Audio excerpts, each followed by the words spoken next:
Lah Mas. Sampeyan ku ya apa sih? Ana apa? Wong ya wis tak WA Cak Bokir. Nggih. Pesawatku iki landing jam 2. Jam 2. Saniki jam pinten? Saiki wis setengah 5 iki lho. Ojo Kula dikon kula kebelet. nyusul.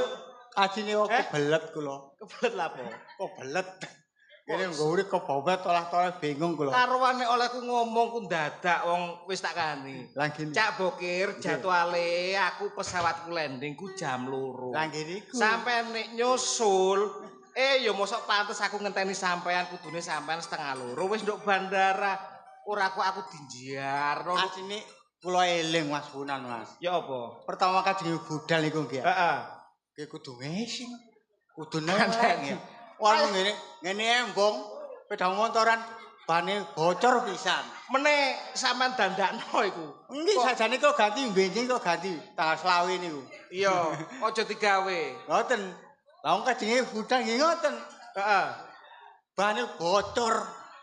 Ngono ku pantese nduk omah iku peda mek siji. Lah nggih gak os sepeda mobile bapak kan yo enek. Lah aku lho mboten saged nyetir. Lho, Kula lah iku nyetir sing garek. mobil ya. Apa gunane bapak tuku mobil nek sampean gak belajar nyetir? Lah aku lho dereng belajar ya Mas. Mosok rek bapak orang kaya kata nyetir dhewe ya ora pantes tane gak gawa Nggih. sopir. Ngono lho. Tapi kan gak enak kula nggih nglangkai ya.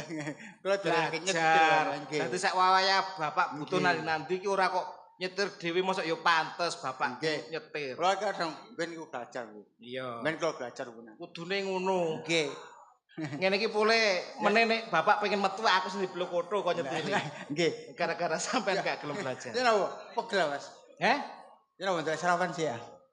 Sarapan. Ngono pesawat mang wis wis oleh jatah mangan nek masalah mangan gak gopo. Aku sing igit-igit ya iku mau lho. Ana apa? Lah jenenge jam 2 sampai Ini setengah ku, 5 kurang jam. Nggih niku wau lho Mas gejalae. Cara telatke jenenge elek-eleke 10 menit 15 menit jek pantes. Nggih niku wau. Modele nggih niku wau wis gak kaya. Lah ya telat Ngene mboten tamen niku kula. 3 jam ku ayo. Kan iki ngeten lho Pak. Wow ya apa? Kan niku asline kan Heeh. dikan bapak mantuk. Nah, sik Hah? iku aku ket wingenane ditelepon bapak. Lendang mulih penting. Iku aku wis gak ngunune bapak iku kok gak mesti blas. Biyen sampe tak critani. Nggih, nggih. Biyen kok anake bapak mek siji kontok. Nggih. Ge apa donyane bapak nek gak karo Nggih, bener, bener. Mulane kono aja kok cukup sarjana kuliah S2 tapi aja nduk kene nang Amerika tak turuti. Nah, Aku njukuk MBA no Harvard kono. Akhire winginane. Masalah. Cak, ya tak kandhani. Nggih. Nggih. Sakjane mulai ulan iki aku wis garap tesis karek marine lho. Aten mantine. Iya. Dah kok penting mulai lah.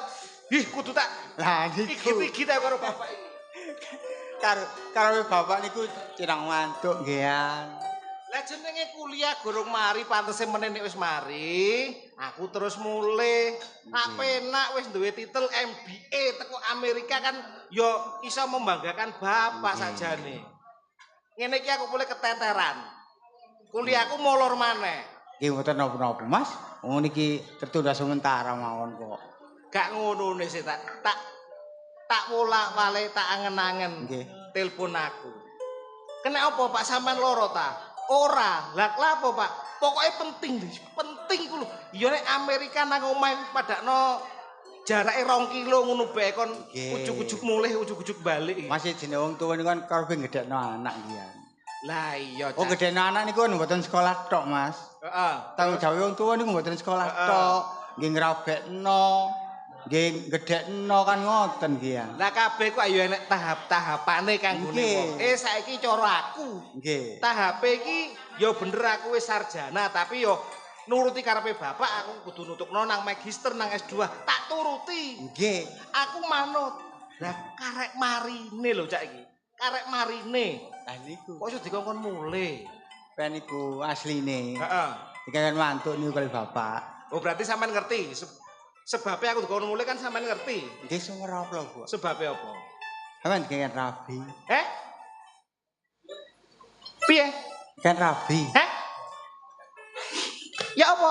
Dikakan rabi.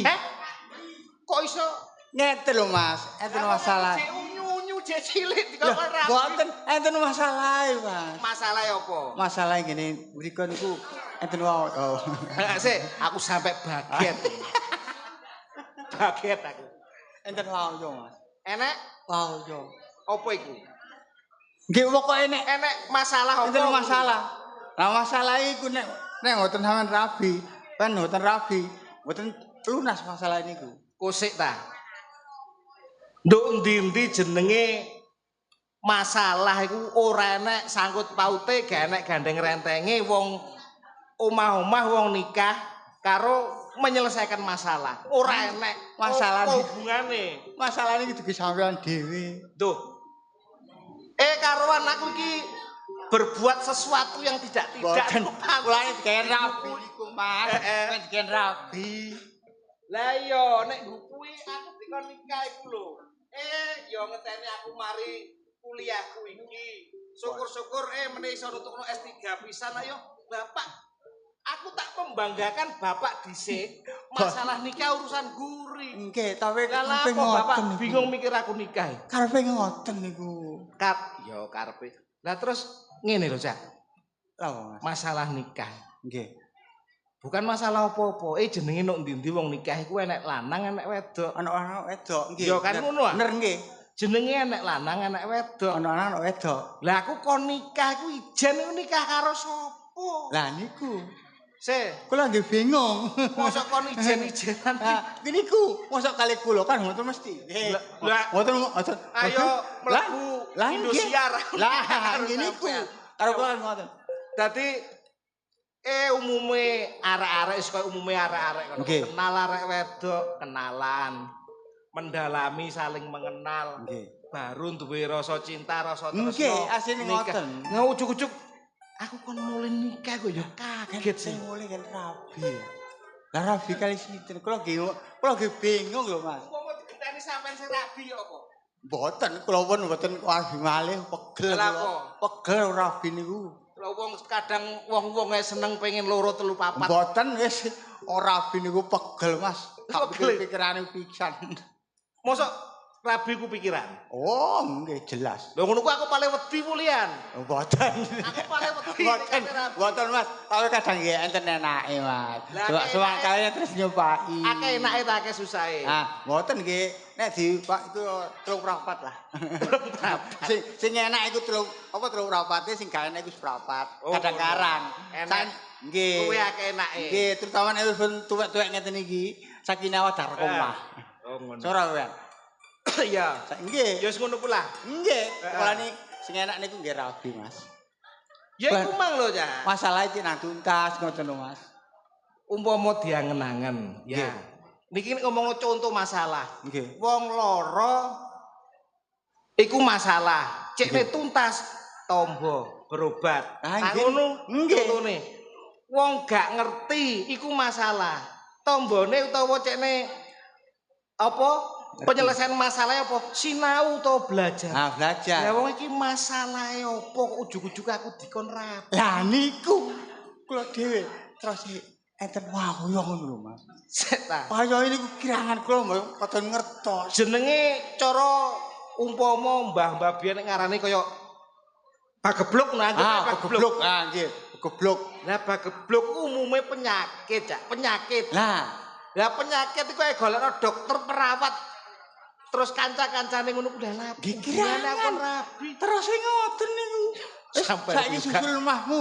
Sampai gak jelas. Nggih, nggih niku wau geblok niku wau. Sampai niku kesuwen berduaan omah karo bapak iku padha gak jelas karo bapak. Lah nggih niku kula nggih bingung nggih lho bapake. Sing enak ngeten lho, Mas. Ya apa? Sakniki nggih. Heeh. Sakniki ayo mantuk, Heeh. mungkin tutuk omah dironingaken wali. Nggih. Dadi aku cekne jelas temenan Nggih. ngomong karo bapak langsung. Lah ngoten, kula kan rada jelas-jelas samar-samar. Kula niki rada linglung. Ya iki mang sampean tak tatar mergo aku wis kadung penasaran. Lah, niku. Jalan-jalan ora tenang mikir. Lah nggih niki. Enek masalah opo? Lah. Kok sampean cerita aku kon rabi kok. Bener sampean ana Kok goblok. baget aku. Ana goblok apa? Lah ya ngono ku Lah Mas. nggih, goblok niku wau. Kok iso ujug-ujug kon rabi gak ya baget. Lah. Rabi. Tombone niku sampean kudu rabi. Ya. Ceritane ku ngono, Mas. Tapi aku jelasnya kurang jelas, Mas. Lah umpama iki, Heeh. umpama aku sampai gelem rapi. Heeh. Sampai duwe kenalan arek wedok ta sing kira-kira pantes karo aku ngono. Ya. Iya jare arek kene ayu-ayu sih. Iya. Jajal ngadeg sitok ae. Aku pengen. Ojo, Mas. Kadoan. Budale wong wadon, Mas. 5 jam aku sampai ngadeg alah kemeng kabeh. Mas. Ayo mulai asik, wae drone Bapak. Aku tak langsung takok Bapak ya. Nggih. Kok botone tas iki. Ya sampean gawakno kok pegel nyangkut sampean nyusul ke. Oke ya enak.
dina nangis, nangis, nangis.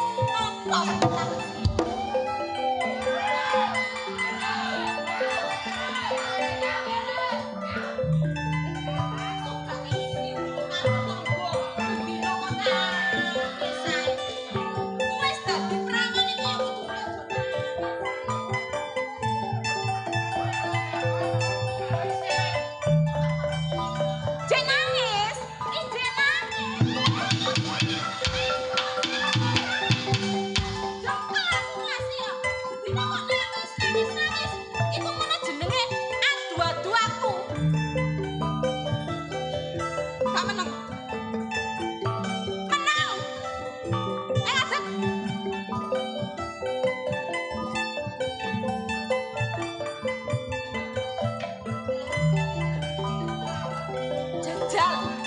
Jajal, aku tak takok.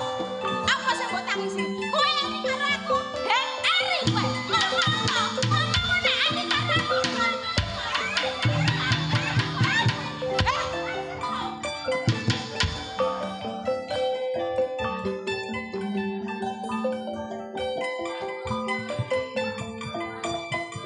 Putih.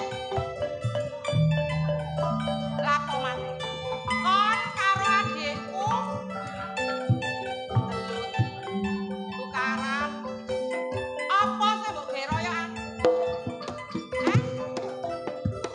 Lah mboten adikmu ngajak cerai-cerai kaya ngono. Mbok kapakno. Mbok kapakno.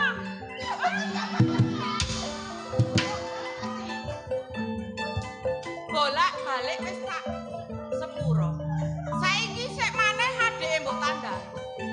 Nek kon gak seneng ngomong kok gak seneng to. Aja didik-didik kon nangis. Didik-didik adikmu sing mbok gawe masalah. Nek kon memang gak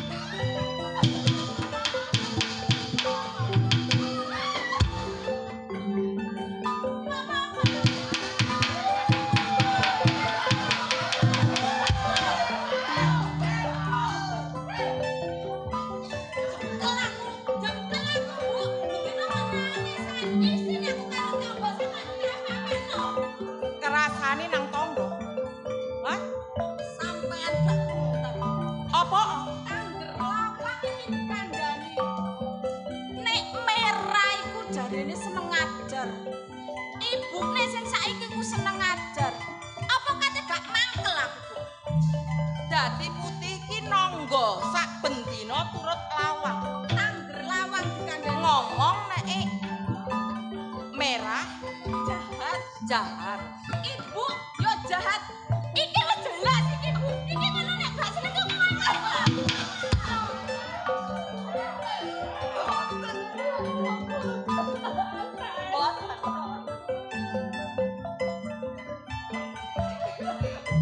Nek awakmu duwe kelakuan sing koyo sedhike ibu iku lho rasa nyepuro karo awakmu.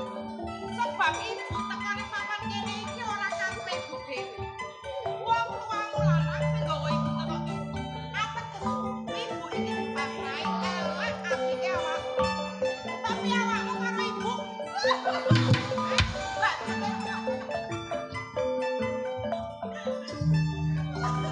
kon apa ora krungu kuping? Nek kabeh iki mung dipasrahno karo ibu.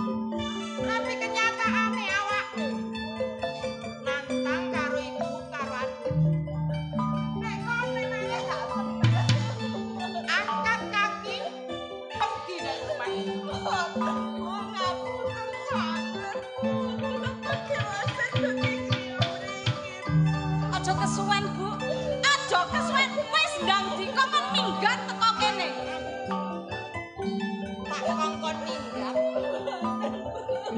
Cek enak. Oh, lesu merah, lapar merah. Durung mangan. Kowe mangan kowe. Luweh wetenge merah. Mumpung gorong minggat, Bu. Ibu takon. Nek kon manut karo ibu, jawab secara benar. Penggaweanmu iki mau apa? Kawit isuk tak nangis ning ngene dapur. Kon wis masak apa durung? Ora sampun masak. Nek jawab aja kate nangis. Ngerti? Adikmu sing isik bocah sing isik bodoh ngerti. Jawab dengan jelas. Ojo kon nangis. Nek kon nangis padha karo gugah atine ibu. Mangkelno atine ibu. Sampun matur sekar. Niku kula ndamel saya rasem. Jangan asem. Tak delok kora-koran sakmono kae ku mau. Wis mbok rampung napa durung? Tenang. Umba-umban setlikoan kabeh iku mau wis mari. Dorong ta? Dorong ta? Sing mbok dhisikno nangismu. Sing mbok dhisikno gawe ibu nesu karo awakmu. Dadi kon iki ora iso ngepakno awakmu ning papan omah kene. Ateges kantuk.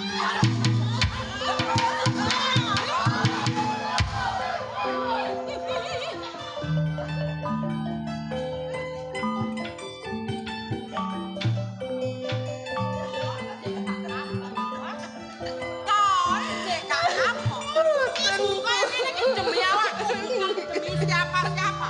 Biar kamu tahu. Ngerti?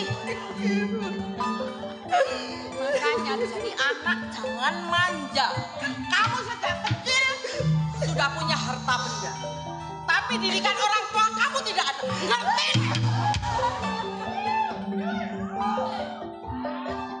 Si untung kon ketemu aku. Si untung kon ora dipateni karo ibu. Bila perlu dia ajar sing gak karo-karuan. Satu, jangan kau membunuh, mengotori tangan kamu. Boleh Bu ya? Tidak boleh. Ya wis nek ngono ajar Bu, sampai kelenger. Ojo kuwatir, nek karo ibu serahkan sama ibu.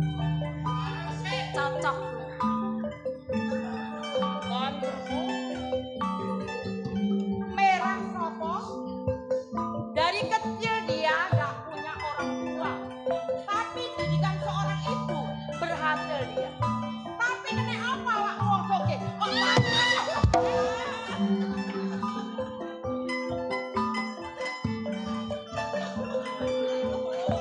Isine nangis, nangis dan nangis. Biasa. Orang salah minta maaf itu biasa. Tapi kanggone ibu, nek sepuro gak bakalan iso buka atine ibu. Sebab ibu wis mangkel 1000 kali mangkel karo kon. Dari awal kamu tidak setuju anane ibu nang omah kene. Kon ngerti adikmu njaluk mangan. Mesti nek kon tanggap, kon dikono sego. Cepat. Cepat. Enggak kok nangis.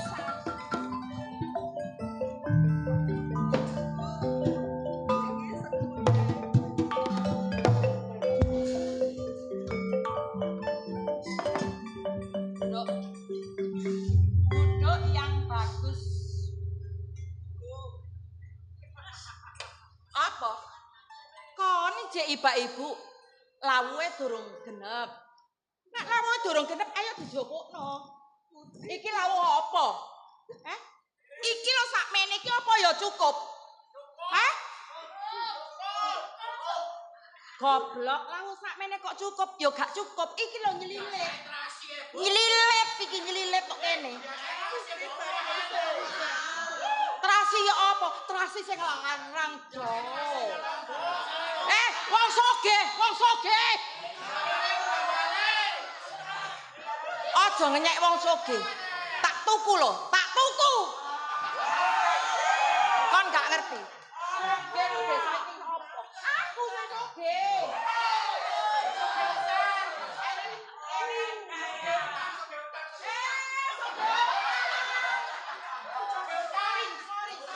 Masalah utang saya tidak kenal.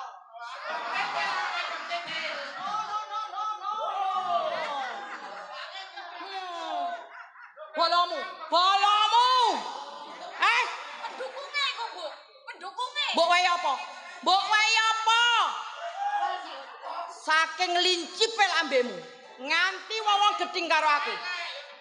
Terima kon. Nek kleru yo salahne wong. Lega. Ya jelas yang bener aku. Hah?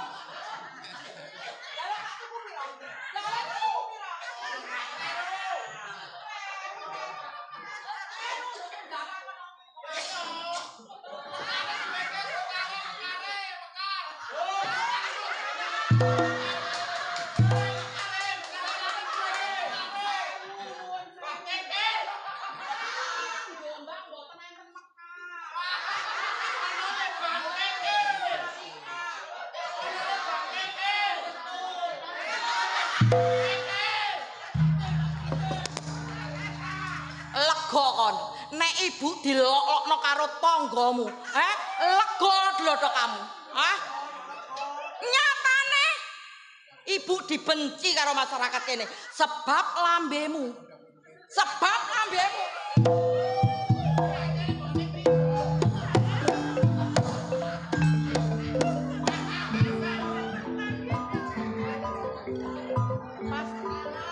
Kowe salah mesti jaluk sepuro iku mesti. Bondomu mesti jaluk sepuro. Liyane kawan jaluk sepuro gak iso.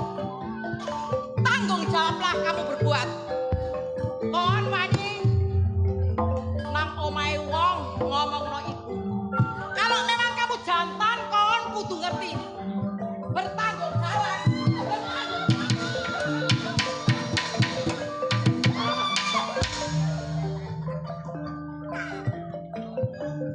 Kapok, cek kapok. Mangka nokon josok pamer karo aku. Ayo.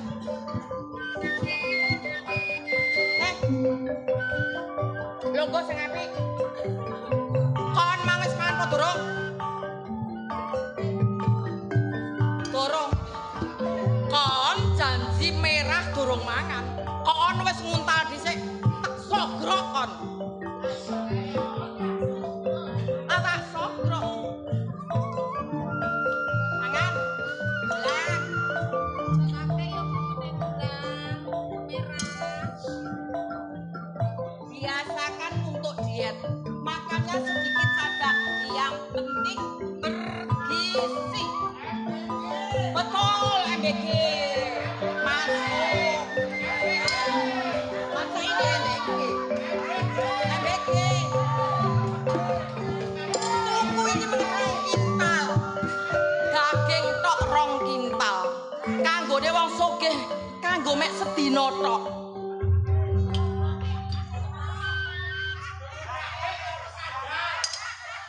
Apa kon was? Pengen iwak ibu dadine Bu.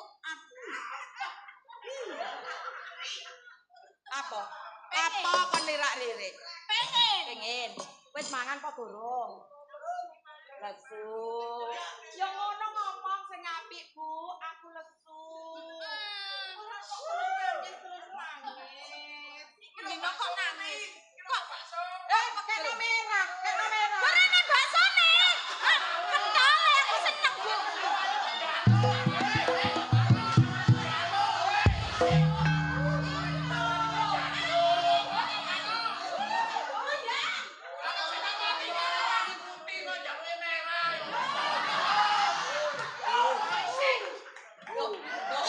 Wong-wong iki sik ketutupan apa? Padahal merah karo putih iki lho ayu merah. Ya jelas ayu merah timbangane putih. Lho, Bu. Sampeyan kok meneng ae, Bu. Dilokno kaya ngono kok meneng ae. Tenang. Kok engko tak garapi. Oke. garape. Nek musuh lek jam ngono kecil. Jane ku dituku piro karo Ora usah dituku. Ngene-ngene iki kalau tak eler kalau gelem. Loh. Ibu hebat, hebat. Tenang pakaiane mangan dhisik. Aku wong apian. Pakei mangan. Tapi ngarepe burine bosok.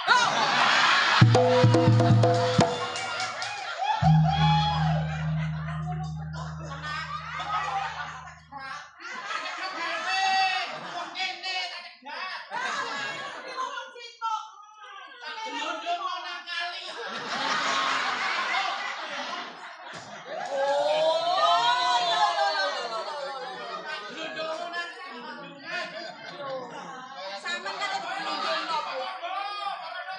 Duh, iki lho Mbok Rondo ya. Mbok Rondo kan malih saiki. Iya, ibuku cantik.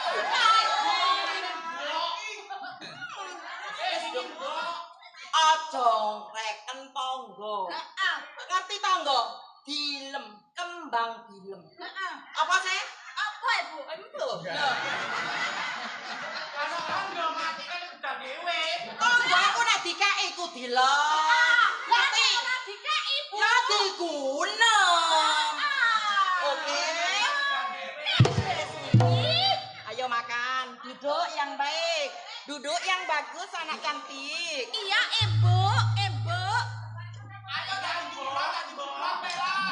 Nah, pakei. Yang dipangan. Sekseni tak kei mangan.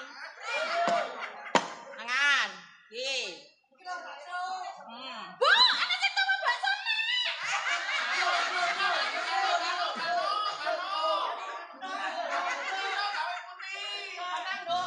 Bu, Bu, tenang.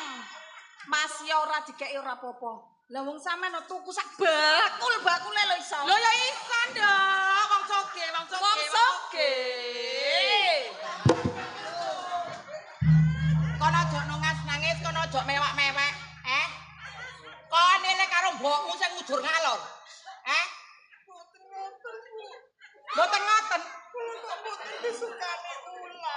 Kowe njaluk iwak. Kowe njaluk iwak. Kowe njaluk iwak. Kon njaluk iwak.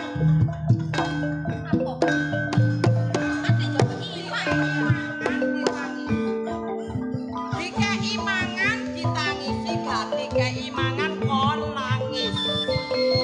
Terus dadi ibu iki sing ya apa? Dadi ibu kaya kaya ibu serba bingung iki. Kon njaluk mangan mbok tangisi ora malah mbok mangan. Sego iki larang. Sok apa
Iki aku kudu muring-muring iki. Bu.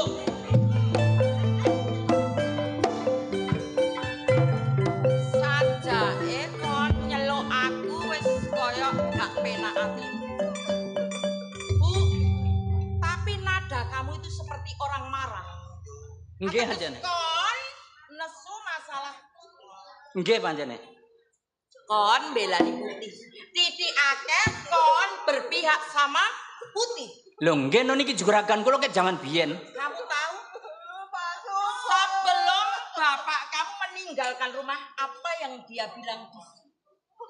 Sak jerone omah iki, sak isine bondo donya kabeh iki dipasrahno karo aku. Mengke riyen, Pun. Meneng gene nggih. Pun enten kula. Pun kula sik eling pancene rikala bapak tindakan pesen kali kula nek sementara niki rumah tangga dipasrahaken jenengan. Betul. Nggih. Lah tapi nggih pun sampai sawiya-wiya kaya ngeten iki ning ketok sama najar mboten karo-karuan. Sampai nangis glulu-glulu ketok pakaiane saniki tambah elek. Biyen biasae kuliah. Kuliah. Kamu ngerti kesalahan putih? Kan gak ngerti. Putih pemalas. Nonggo ngrasani ngudal-ngudal masalah aku. Ateges putih gak seneng anane aku nang jero omah iki. Lah niku terus sinten? Kenyataan dia sendiri. Loh, kok kenyataan dia sendiri? Lah nek niki ngomong ngrasani uang, ngrasani jenengan, ngrasani ning nika sanjange sinten sing nyandang? Monggo. Jajal, kon nek gak percaya, kon takok monggo. Nggih, terus takokne.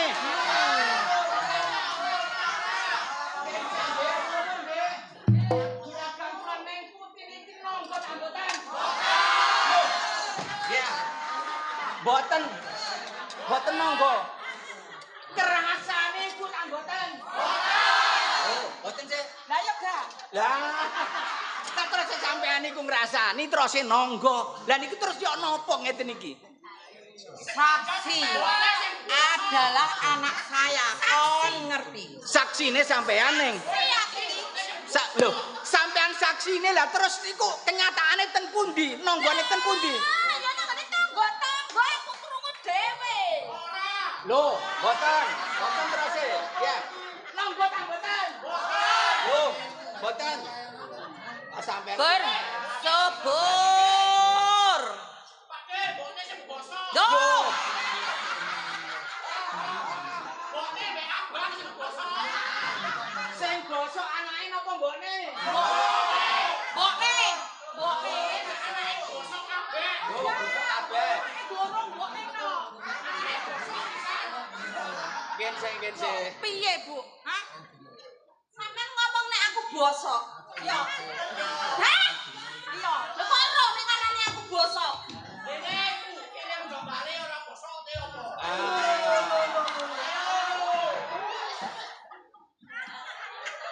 Nggih. Nek ibu, masalah tonggo bagi ibu adalah kecil.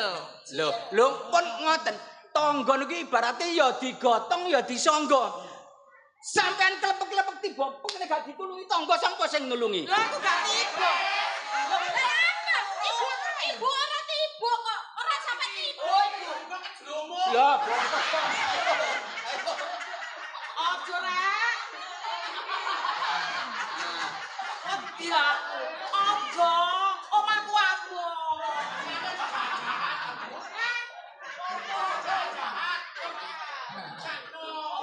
Sakno.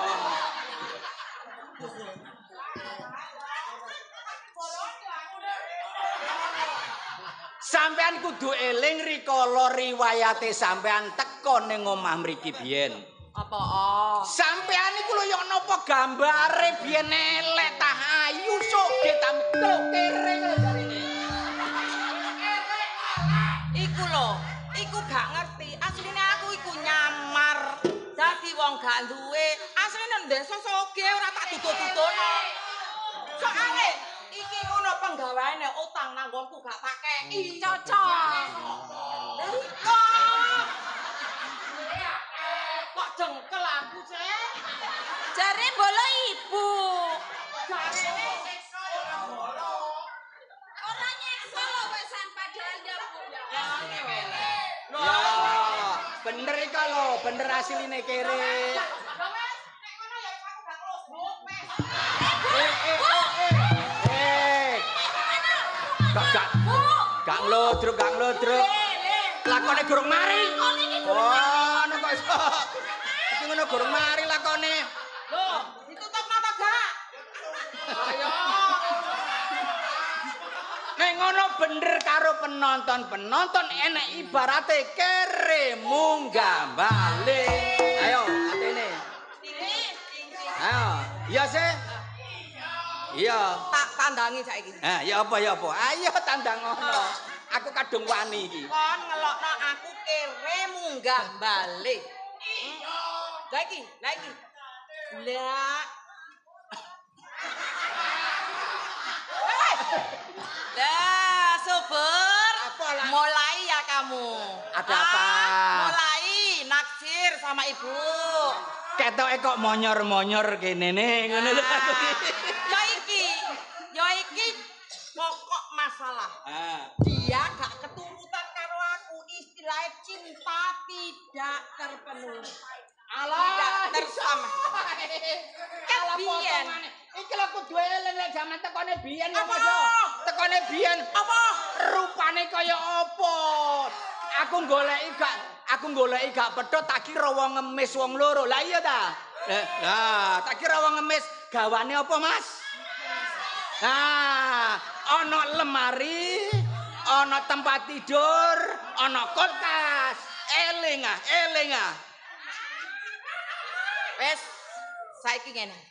Kabeh iku gersiji aku. Yuk. Yang punya rumah ini adalah saya. Kalau kamu memang tidak setuju, pergi. Angkat kaki, pintu terbuka untuk kamu. Alah, nggo dhisik nek ngono mali iki tambah gak sungkan aku nek kaya ngene. Lah iya sih lah aku ditundung e. Pecat gak ngarai iso badok, gak ngarai iso mangan. Lho, ora kene tok nggone panganan. Ora kene tok nggone Nduk panganan. endi, Cak? Warung. Nek kon tak pecat, oleh duit, oleh endi duit? Preman. Hah? Preman. Preman apa? Macul.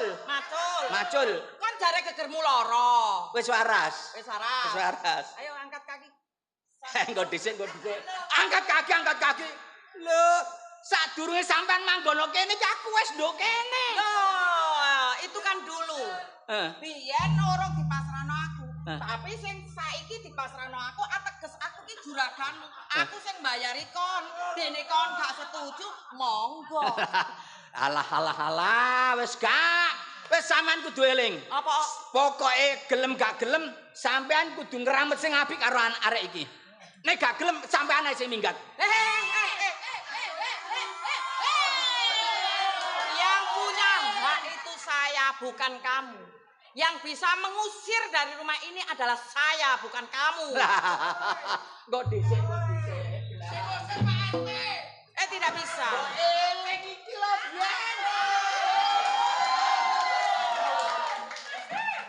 ngene jere lemari. Ngene jere tempat tidur. Ngene jere termos.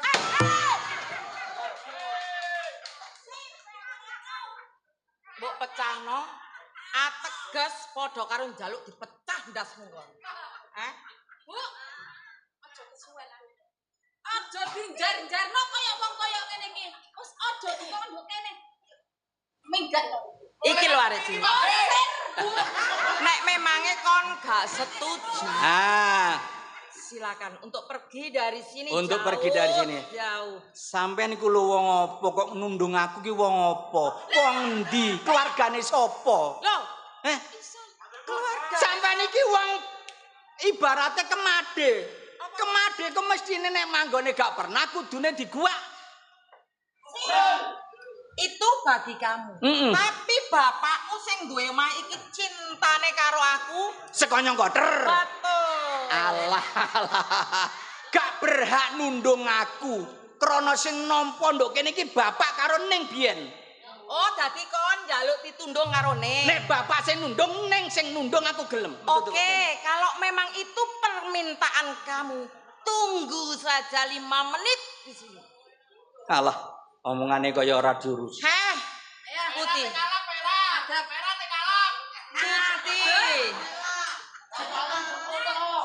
Kon krungu dhewe cangkeme subur. Bob. Apa?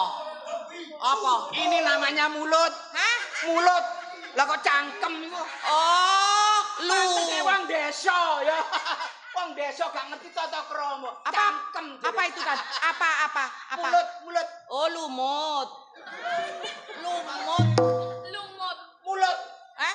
Mulut. Diganti ta? Ganti. Putih. Kon krungu dhewe subur ngomong kaya ngono. Bila mana subur gelem pergi teko kene nek awakmu sing ngusir. Kon abot ibu apa abot subur? Kalau memang kon abot ibu, usir dia dari sini.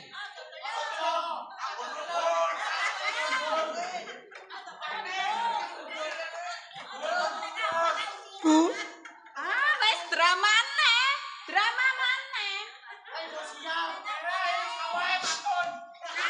Pak Supun niku sing kramot kula kawetanit, Bu. Kula nggih mboten mentolo ngusir kalih Pak Supun. Nggih ngapunten saderengipun Ibu nggih. Pak Supur pun kula anggap kados bapak kula piyambak.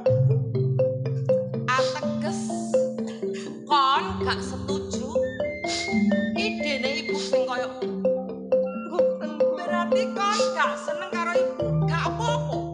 Kalau memang kon gak seneng karo ibu sing lunga teko kene. Tanggung jawab.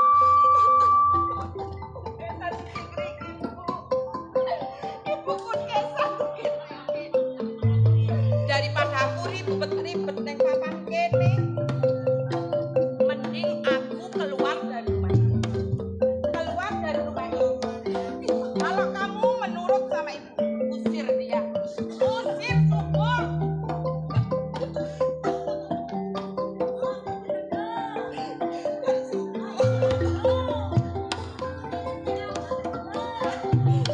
ngapunten saderenge nggih Pak nggih. Pripun ya napa. Sajane mboten sekeca maneh ngusir panjenengan. Tapi tos pundi malih.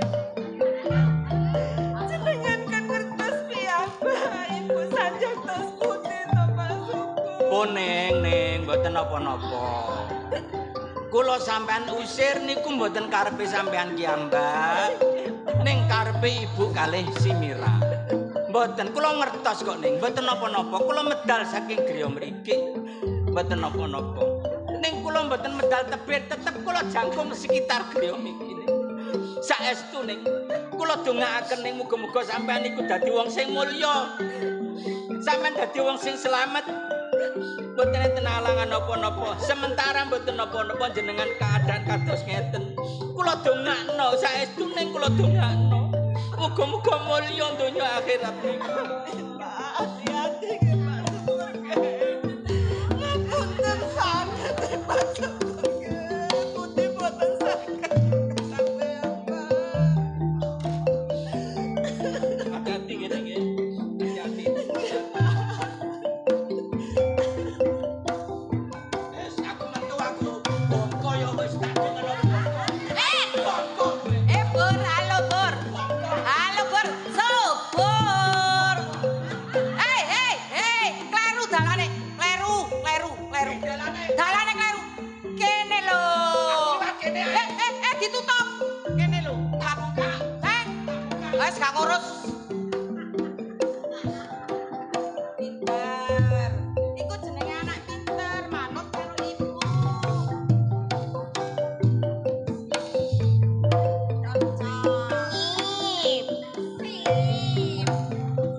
Bu, apa? Lali ya aku ki mang. Lapo? Ki mang lak yo oleh undangan tekone Pak Lurah.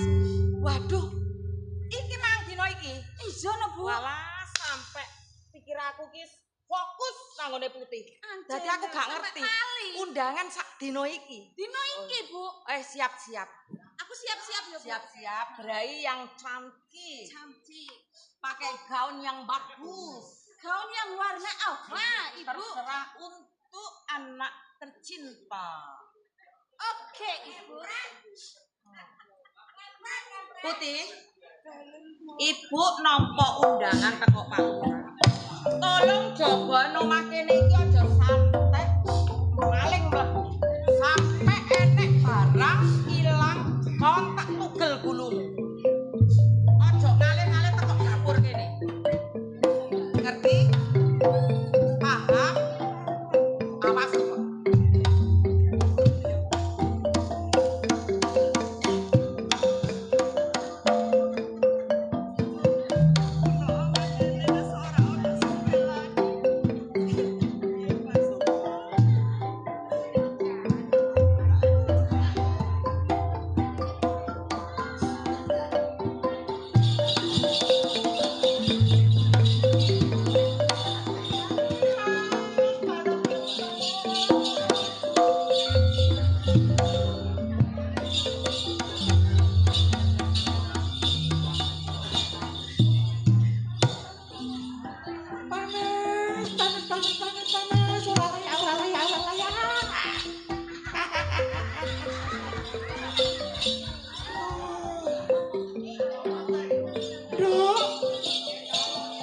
Putih. Jajal nduk tangan nduk. Sapa sing nyeluk aku? Nduk Putih.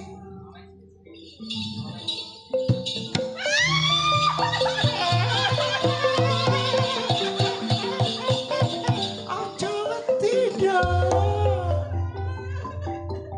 Aku sing bau resah. Ono pawon kene nduk. Sampean aja medeni Putih. Putih iki ijen nok pawon kene sampeyan aja adek medeni Putih yo. Sakjane aku iki ora medeni karo kowe. Nanging aku ora betah panase. Kowe iki turu nang ngarepe pawon. Mangane aku panas. Aja nyidek-nyidek aku. Aku wedi aku. Aja nyidek-nyidek aku. Putih. Iya. Aku langsung sake marang kowe, Nduk. Wong butuh iki bakal menehi pitulungan karo kowe. Sampeyan ngekeki pitulung karo aku, tenan. Ngene Putih. Jajal barang iki tanpa ngono, Nduk ya. Rupa apa wae iki gawen. Mumpung iki dina nok desa Payaman iki ramen-ramen, Nduk ya. Iki kula damel. Pokoke teko kula damel ngoten nak. Rupa apa wae gawen ya. Nek wis tok gawe, kowe teko nok pendopo Payaman. Iki ono ramen-ramen. Nggih. Wis Nduk ya tak tinggal ya.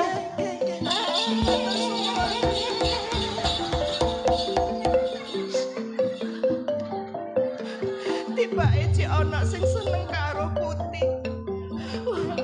Matur suwun sanget. Iki apa ya tak gawene? Jarene wong iku mah. Jajal.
awakmu iki yo entuk undangan pisan.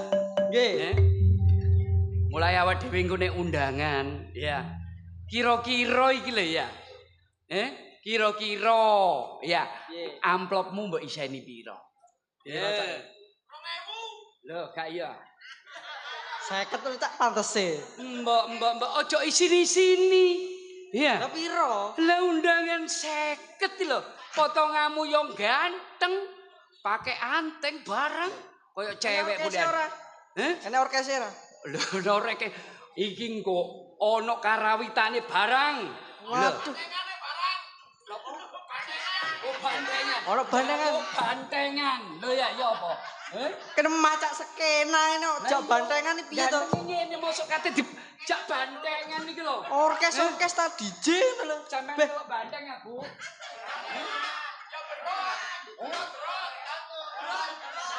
Lah nek kula beroti lah nek tuwek-tuwek lah yen opo kula? Kae kula beroti titik iso mlaku kaya ngene-ngene ya. Awas sampeyan iki yo opo? Caji lho.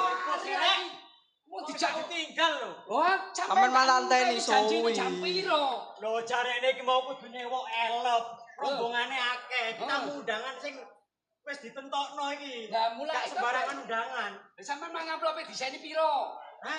Amplope. Lho, kene juragan garbes e. Yo jelas amplope tebel gawe bowo. Kira-kira isine piro tebele kan garbes. 50.000. Lah ya padha aku lho cak riko iki. Lah juragan. Ngono jare juragan garbis. 50.000. Lho sing penting lak bowo. Bowo ya aja isini-sini. Pira? Juragan wedhus. Pira iki juragan wedhus? Nek 50.000 isini-sini. Terus 20. ada tambah nemen. Tambah nemen riko iki cak. Lho gak yo 200 ta lah. 200. Nek juragan wedhus e. Berarti wis siap. Wis siap nek gak percaya. Lho, kandel. Ditulisi. Lho, tulisane Joyo. Oke yo. Lho, tulisane Glon. Joyo juragan mbek. Lho, Ya opo sih kok Joyo juragan mbek? sampe nek maca Joyo aja juragan mbek. Prasamu aku wedhus ngono ah. Lah jare juragan mau. Aja guyon. Lho, Ayo saiki. lho saiki gak guyon saiki cek jam piro? Hah? Cek jam piro? Janjine lho jam piro? Leh, Lampu. lah engkone marep jam 2 buyar rak yo. Berbahaya sakno ngomong gak coba. Kepengin dawa. Dawa. Nek kepengin dawa ayo tayupan nang kono. Tayupan nang kono. Nanggap Ayo, tayupan. Ayo melu aku